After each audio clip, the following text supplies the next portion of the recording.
Alright, you already have your mission brief in front of you. The Disability Brainstorming Worksheet. This document is the most critical starting point in your entire claim. Your goal here is not to be perfect, it's to be thorough. Let's walk through how you fill this out column by column. Okay, now I want you to get the disability worksheet printed out, downloaded from the lesson area. The first column, it says current disabilities. This is what hurts, what isn't working for you. Don't use fancy medical terms yet. Use plain English. My back is shot, ringing in my ears, can't sleep, constant headaches, my left knee gives out, acid reflux burns my throat. Put it all down. Every single thing, big or small. We'll list 20 if necessary. Now let's go to the second column where it says approximate date disabilities began or worsened. You don't need the exact date. A month or year is perfect. A fall of 1998 or something like that will do. After my deployment to Iraq in 2004, that's good too. It started in boot camp but got way worse after I got out. This helps us to establish a timeline. This column, if due to exposure, event, or injury, please specify. This is critical. Were you near burn pits? Did you handle chemicals? Were you in a vehicle that got hit by an IED? Were you exposed to Agent Orange in Vietnam? Did you serve at a Camp Lejeune during a period of water contamination? This is where we list those presumptive related events. And now the most critical column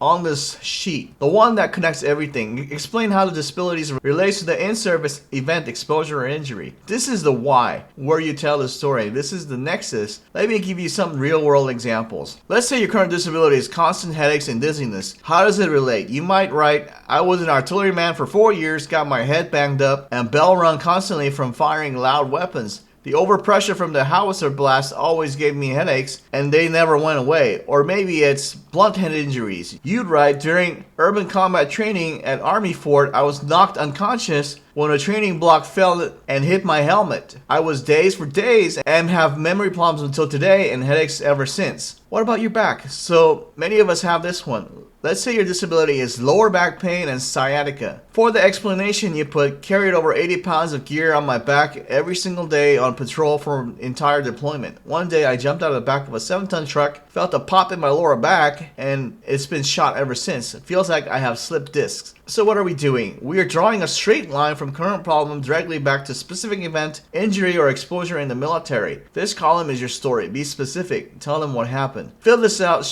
sheet out completely. Don't leave any blanks. This is your evidence. This is your truth. Take your time and let's get it done.